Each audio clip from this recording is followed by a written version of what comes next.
Hello everyone, Sachin Sharma maths academy में आप सभी का स्वागत। बच्चों, आज के इस वीडियो में हम डिस्कस करने वाले हैं क्लास 10 फिजिक्स चैप्टर नंबर 1।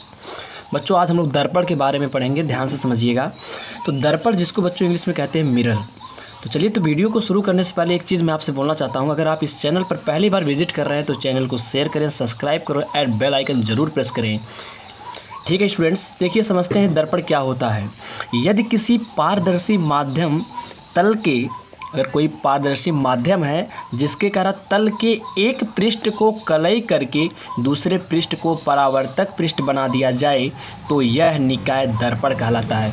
बच्चों ध्यान से समझिएगा, कह रहा है कि कोई पारदर्शी माध्यम आपके पास है, जैसे कांच हो गया, ठीक ना, बस मतलब जिससे प्रकाश का अधिकांश भाग आर पार निकल, वो होता है पारदर्शी माध्यम, ठीक ना। तो कह रहा है कि उसमें दो पृष्ठ होंगे। अगर कोई कांच का हम टुकड़ा लेते हैं तो उसमें दो पृष्ठ होंगे, एक सामने वाला एक पीछे वाला होता है। तो अगर उसके एक पृष्ठ को कलई मतलब रंग दें, वो जो होता है लाल ऑक्साइड की परत चढ़ा दें, यानी उसको कलई मतलब रंग दें, ठीक ना। तो दूसरे पृष्ठ को परावर्तक पृष्ठ बना दिया जाए तो एक तरफ अगर हम कलई करेंगे तो सामने वाला चमकदार हो जाएगा बच्चों। परावर्तक पृष्ठ कैसा हो जाएगा बच्चों? चमकदार हो जाएगा। ठीक, तो जो यह सिस्टम है ना तैयार होता है, एक सिस्टम बन जाता है। उस सिस्टम को क्या बोलते हैं बच्चों? निकाय को क्या कहते हैं? दर्पण कहते हैं, ठीक ना। परावर्तक पृष्ठ बच्चों, जिस पृष्ठ से प्रकाश का परावर्तन होता है उसी पृष्ठ को हम क्या बोलते हैं? परावर्तक पृष्ठ कहते हैं। अच्छा बच्चों, अब देखिए दर्पण को उनकी आकृति के अनुसार दो भागों में बांटा गया है, समतल दर्पण और एक होता है बच्चों गोलीय दर्पण, ठीक ना। तो समतल दर्पण क्या होता है? जिसको हम प्लेन मिरर कहते हैं। ऐसे दर्पण जिनके परावर्तक पृष्ठ समतल होते हैं उसे समतल दर्पण कहते हैं। बात को समझिएगा, कह रहा कि एक ऐसा दर्पण जिनके परावर्तक पृष्ठ समतल होते हैं उसे क्या कहते हैं? समतल दर्पण कहते हैं, ठीक ना। देखिए ये आपके सामने में उसका समतल दर्पण का फिगर है। एक इसका फिगर बच्चों समतल दर्पण का फिगर है, ध्यान से समझिएगा। देखिए बच्चों, ये समतल एकदम प्लेन है। इसका जो पीछे वाला भाग देखिए हमने क्या किया? कलई किया हुआ पृष्ठ है, रंगा हुआ जिसको कहते हैं ये चीज़। और ये देखिए सामने वाला बच्चों, जो ये सामने वाला भाग होता है उसको परावर्तक पृष्ठ कहते हैं। ये एरो देखिए हम लगा के बता दिए, परावर्तक पृष्ठ है। ये बच्चों आपकी किरण इस पर आपतित होती है, ये आपतित किरण होती है। ये टकरा के जाती है तो वो परावर्तित किरण होती है। ये आपका नॉर्मल अभिलंब होता है। क्लियर? अब हम चलते हैं समतल दर्पण द्वारा बने प्रतिबिंब के गुण पर। नंबर 1 बच्चों देखिएगा क्या गुण होता है समतल दर्पण का। समतल दर्पण द्वारा बना प्रतिबिंब सदैव आभासी तथा सीधा होता है। ये हमेशा कैसा प्रतिबिंब बनाता है? आभासी प्रतिबिंब बनाता है। कैसी इमेज बनाता है? आभासी। और कैसा बनाता है? सीधा बनाता है। देखिए आभासी प्रतिबिंब जो होता है, वर्चुअल इमेज जो होता है, हमेशा वो सीधा होता है, ठीक ना। अब देखिए आभासी के साथ हमेशा क्या होता है? सीधा होता है, ठीक। तो दूसरा क्या कह रहा है कि समतल दर्पण द्वारा बने प्रतिबिंब का आकार वस्तु के आकार के बराबर होता है। यानी जो प्रतिबिंब की साइज होगी, जितना लंबाई का प्रतिबिंब होगा उतने लंबाई की वस्तु भी होगी। यानी वस्तु की जो लंबाई होगी वह प्रतिबिंब की लंबाई के बराबर, मतलब जितनी लंबी वस्तु इमेज भी उतने लंबा बनेगा। क्लियर? अब देखिए यह ऊंचाई के मनुष्य की अपना पूर्ण प्रतिबिंब देखने के लिए समतल दर्पण की आवश्यक न्यूनतम ऊंचाई h/2 होती है। अगर h हाइट का कोई व्यक्ति है अपना पूर्ण प्रतिबिंब समतल दर्पण में देखना चाहता है तो उसको कम से कम h/2 मतलब उसकी हाइट का आधा ऊंचाई वाला दर्पण चाहिए, जिससे उसकी पूरी इमेज यानी पूरा प्रतिबिंब उस दर्पण में स्पष्ट बनेगी, ठीक ना।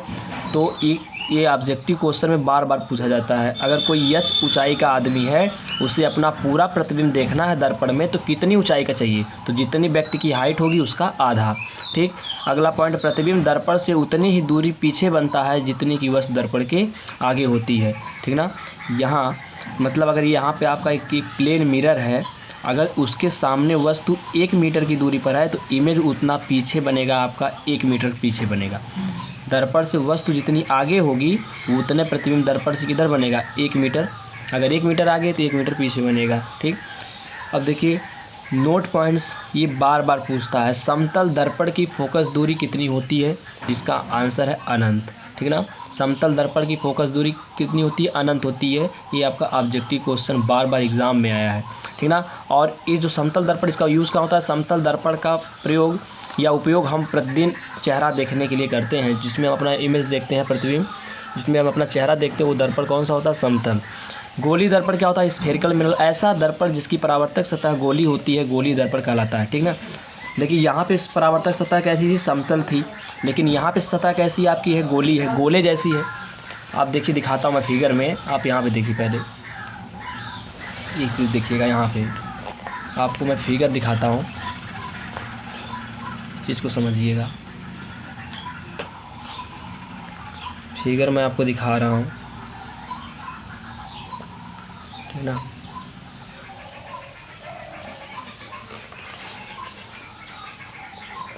फिगर के थ्रू समझा रहे हैं, 1 मिनट।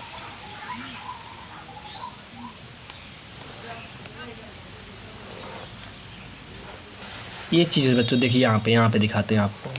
ये चीज़ें देखिए, यहाँ पर ये पृष्ठ देख रहे हैं ना, गोली है कि नहीं? अगर इसको हम पूरा बना दे गोला बन जाएगा, तो ये गोली पृष्ठ होता है। ठीक ना। तो ये है आपका, देखिए बच्चों, इसका जो परावर्तक पृष्ठ सामने वाला है, ये अंदर की तरफ दबा है। देखिए अंदर की तरफ दबा है, इसलिए अवतल दर्पण है। और यहाँ पे देखो बच्चों, जो परावर्तक सतह है बाहर की तरफ उभरा हुआ है, इसलिए उत्तल दर्पण है। ठीक, ये कलई किया हुआ पृष्ठ है बच्चों, ये सामने वाला परावर्तक पृष्ठ चमकदार होता है। तो आई होप स्टूडेंट्स आपको ये वीडियो ज़रूर पसंद आएगी। तो बच्चों, अगर आप इस वीडियो को देखते हैं तो शुरू से अंत तक देखिए, क्योंकि आप किसी भी टॉपिक पर अधूरा मत छोड़िए। चाहे मेरे यूट्यूब चैनल से पढ़िए, चाहे किसी अदर यूट्यूब चैनल से आप पढ़ते हैं, लेकिन वीडियो को लास्ट तक देखिए। और आपको मैं यही कहूँगा कि आप खाली समय में ही देखिए। आपके पास अगर टाइम नहीं है, जो भी काम है काम करके देखिए, लेकिन इसको आप शुरू से लास्ट तक देखिए, आपको ज़रूर समझ में आएगा। Thank you so much and wish you all the best. मिलते हैं नेक्स्ट।